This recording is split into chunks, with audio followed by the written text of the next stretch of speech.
வணக்கம். Welcome to கதை திரட்டு audio books.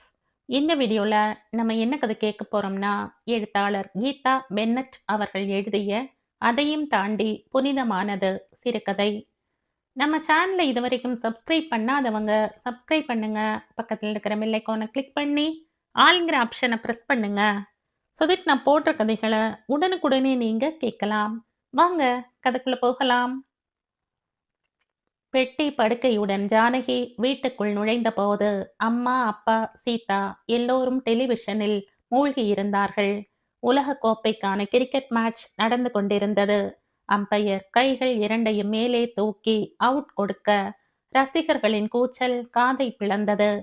Camera மெல்ல நகர்ந்து சில சந்தோஷ முகங்களை காட்டிவிட்டு இரண்டு அரை நிஜார் பெண்களின் வெள்ளை வெளிர் ஆஸ்திரேலிய கால்களில் போய் தயங்கி நின்றது. ஜானகியை இன்னும் யாரும் கவனிக்கவில்லை. சூட்கேஸை கீழே வைத்துவிட்டு என்று கனைத்தாள். தேங்க் காட், அம்பையர் இப்பவாவது அவுட் கொடுத்தானே என்ற சீதாதான் முதலில் அவளை பார்த்தாள். அம்மா, யார் வந்திருக்கான்னு வந்து பாரேன். சீதாவின் குரல் கேட்டு அம்மா அடுக்களையில் இருந்து வெளியே வர ஈசி சேரில் சாய்ந்திருந்த அப்பாவும் ஜானகியை வியப்புடன் பார்த்தார். வா குழந்தை என்றார். அட, ஜானகியா, வா வா. என்ன இப்படி திடுதுப்புன்னு லெட்டர் கூட போடாம வந்து நிக்கிற? மாப்பிள்ளை கூட வரலையா?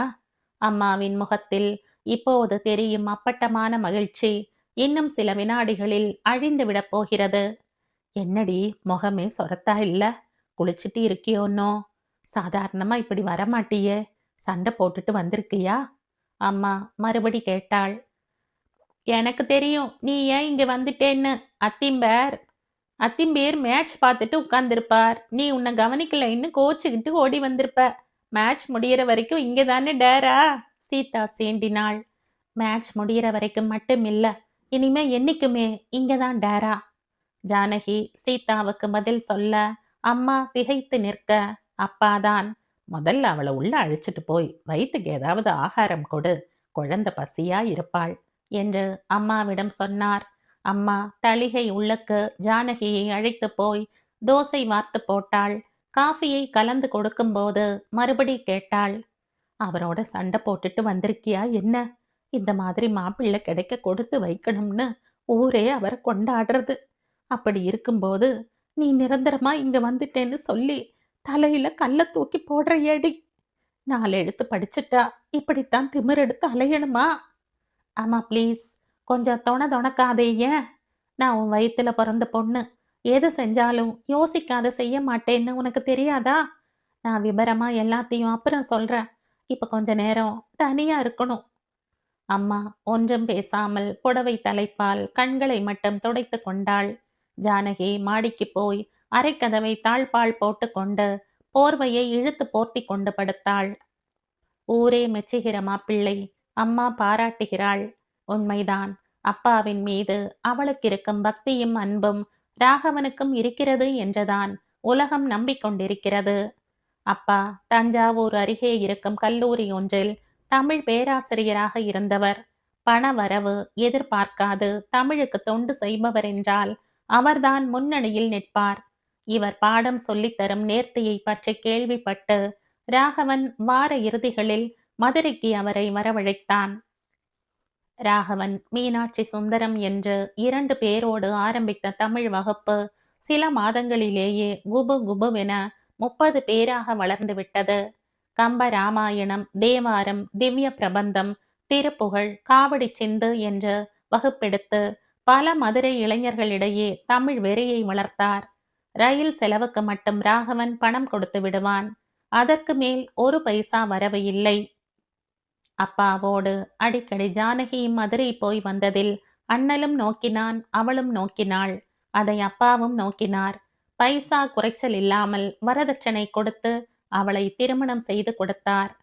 ஆனால் ஏனோ தெரியவில்லை, அவர்கள் திருமணமாகி ஒரு முறைதான் அப்பா வகுப்பு எடுக்க மதுரை வந்தார். ஜானகி மட்டும் அடிக்கடி தஞ்சாவூர் போவாள். ராகவன் எப்போதாவது கூட வருவான். கல்யாணமான பின் மாமனார் மாப்பிள்ளை உறவால் அவர்கள் நட்பு இன்னும் விரியும் என்று நினைத்தவளுக்கு இருவரிடையேயும் ஒரு திரை விழுந்து விட்டது புரிந்தது. ஒருவேளை மாப்பிள்ளையானதுக்கு அப்புறம் முன் மாதிரி ஃப்ரீயா பழக முடியாம தவிக்கிறார் போல. எப்படி இருந்தாலும் முதல்ல எனக்கு அவர் ஆசான். அப்புறம்தான் மாமனார் என்றான். அதற்கப்புறம் 2 வருடங்களில் அப்பா ரிட்டயர் ஆகி சென்னை வந்து விட்டார். வருடத்துக்கு ஒரு முறை ஜானகி அவரை வந்து பார்ப்பாள். 4 நாட்கள் தங்குவாள். அவ்வளவுதான். ஆனால் இந்த முறை அன்றிரவு எல்லோரும் படுத்து கொண்டாகிவிட்டது. ஜானகிக்கு தூக்கம் வரவில்லை. ஊரடங்கிவிட்டது. அம்மாவின் குரல் அவள் தலை மாட்டருகே ஒலித்தது. ஜானகி, அப்பா உன்னை மொட்டை மாடிக்கு வர சொல்றார். அவளும் சத்தம் போடாமல் எழுந்து மேலே போனாள். அங்கே ஓரிரு நிமிடங்கள் ஏதும் பேச்சு இல்லை. அம்மாதான் முதலில் திருவாய் மலர்ந்தாள். பெர்மனண்டா இங்கேயே வந்துட்டேன்னு இப்படி திடீர்னு தலையில கல்ல தூக்கி போடுறியேடி ஜானகி. ச்சு, அழாத. ஜானகியை பேச விடு. சொன்ன அப்பாவின் முகத்தையே ஓரிரு கணங்கள் உற்று நோக்கினாள் ஜானகி. அவருக்கு தெரியாதா நடந்தது என்ன என்று? இருந்தாலும் அவர் முகத்திலிருந்து என்றைக்குத்தான் அவர் உணர்ச்சிகளை அறிய முடிந்திருக்கிறது? அம்மா, காரணம் ரொம்ப சிம்பிள். ஊரே மெச்சுற உன் மாப்பிள்ளை ஒரு ஃப்ராட். அப்படிப்பட்டவரோடு என்னால குடித்தனம் பண்ண முடியாது. ஏன், அப்படி என்ன ஃப்ராடு பண்ணிட்டாராம்? அம்மா அவசரப்பட்டாள். அப்பா கிட்ட மதுரையில படிச்சாரே மீனாட்சி சுந்தரம்னு ஞாபகம் இருக்கா? ஆமா, செக்கச்சவேல்னு வக்கீல் புது தெருவில் இருந்தாரே, சமீபத்துல கேன்சர்ல போயிட்டார் இல்லையோ? ஆமாம், அவர்தாம்மா. போறதுக்கு 2 நாள் முன்னால என்னை பார்க்கணும்னு சொல்லி அனுப்பினார். ஆஸ்பத்திரியில போய் பார்த்தேன். என்னை பார்த்த உடனே ஓன்னு அழுதுட்டார். என்னடி ஜானகி, இந்த கதையெல்லாம் எதுக்கு? அம்மா கேட்க ஜானகி அவளை கை அமர்த்தினாள். ஆஸ்பத்திரியில் உயிருக்கு போராடிக் கொண்டிருக்கும் ஒருவரது வாக்கு மூலம்தான் ஜானகியை ராகவனை விட்டு வர செய்தது. மீனாட்சி சுந்தரம் தன்னிடம் சொன்னதை அப்படியே சொன்னாள். உங்க அப்பா எங்களுக்கெல்லாம் தெய்வம் மாதிரி ஜானகி. அவர் 10 வருஷமா வெயில் மழை பனி பார்க்காம ரயில் பயணம் பண்ணி எங்களுக்கு தமிழ் சொல்லி கொடுத்தார். ஒரு நாள் கிளாஸ் முடிஞ்சு என்கிட்ட வந்து தனியா பேசணும்னு சொன்னார். உங்ககிட்ட கேட்கறதுக்கு வெக்கமா இருக்கு மீனாட்சி சுந்தரம். ராகவன் ஏதோ அவசரம்னு போயிட்டார். அதனால வழக்கம் போல ரயில் சார்ஜ் கொடுக்கலை. என்கிட்ட சில்லற பத்தாது. அடுத்த முறை கொடுத்துடுறேன்னு சொன்னார். எனக்கு ஒரே ஆச்சரியம். ஏன் சார், ராகவன் உங்களுக்கு ரயில் சார்ஜ் மட்டும்தான் கொடுப்பாரான்னு கேட்டேன். ஆமாம், 10 வருஷமா ஒரு முறை கூட தவறியதில்லை. இன்னைக்கு என்ன அவசரமோ என்றார். என்ன சார் இது அநியாயம்? நாங்க 25 பேரும் இத்தனை வருஷமா கிளாஸுக்கு 30 ரூபாய்ன்னு ராகவன் கிட்ட கொடுத்துட்டு வரோமே, உங்களுக்கு தெரியாதா என்று கேட்டேன். உன் அப்பா அப்படியே மலைத்து போய் நின்று விட்டார். அப்படியா என்றார். அவ்வளவுதான். என்னால் பேசாமல் இருக்க முடியவில்லை. வாரம் 750 ரூபாய்னா மாசம் 3000 ரூபாய். 10 வருஷத்துக்கு எவ்வளவு ஆச்சு? அம்மாடியோ! அத்தனையையும் ராகவன் தன் பையில போட்டுக்கிட்டு ரொம்ப நல்ல பிள்ளை மாதிரி தன் பாக்கெட்டில் இருந்து ரயில் சார்ஜ் கொடுக்கிற மாதிரி பாவனை பண்ணிக்கிட்டு இத்தனை வருஷம் உங்களை மட்டும் இல்ல சார், எங்களையும் இல்ல ஏமாத்திக்கிட்டு இருக்கா. அவனை முதல்ல போலீஸ்ல சொல்லணும். துடித்த என்னை தடுத்தார் உன் அப்பா. சிறிது நேரம் கண்களை மூடிக்கொண்டு உட்கார்ந்திருந்தார். அப்புறம் இது பத்தி யார்கிட்டையும் பேச வேண்டாம்னு என்கிட்ட கேட்டுக்கிட்டார். அவனை திட்டல. இப்படி நல்லவனா நடிச்ச முதுகுல குத்திட்டியேன்னு இன்னி வரைக்கும் அவனை கேட்கல. அவர் என்ன மனுஷரா இல்ல மகானா?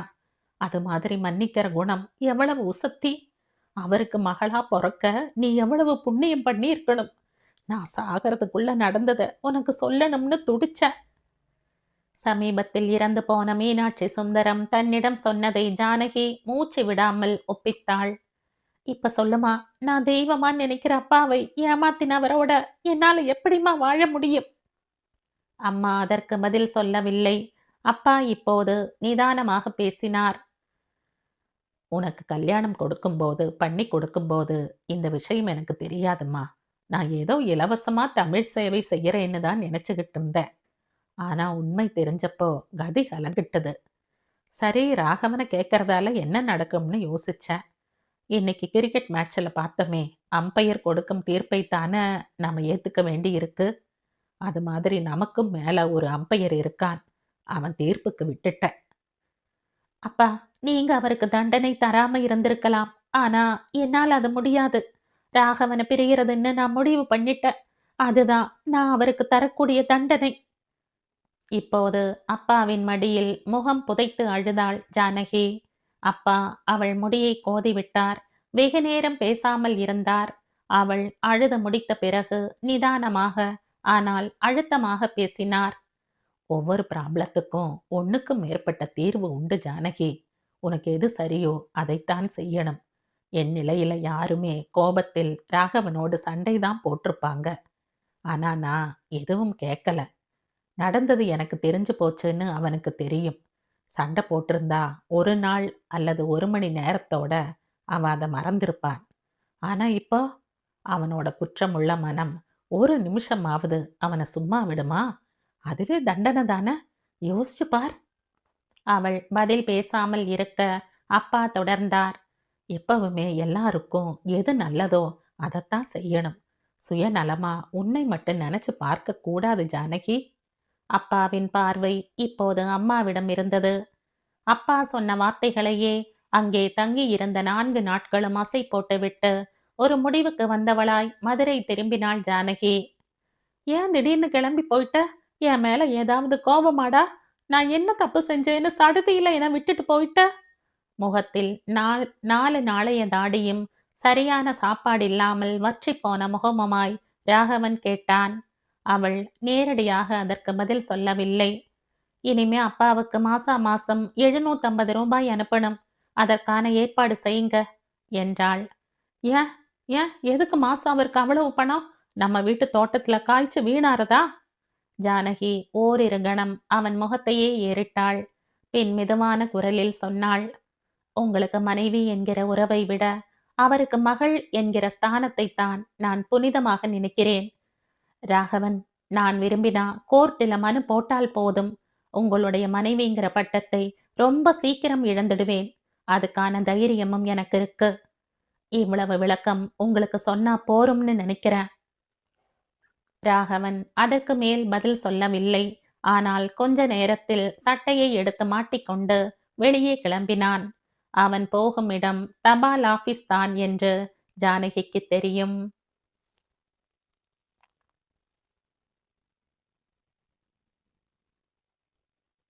இதோடு இந்த கதை முடியுது. இந்த கதை உங்களுக்கு பிடிச்சிருந்தா லைக் பண்ணுங்க, ஷேர் பண்ணுங்க, சப்ஸ்கிரைப் பண்ணுங்க. மற்றும் ஒரு இன்ட்ரெஸ்டிங்கான கதையோட அடுத்த வீடியோல சந்திப்போம். பாய். Thank you.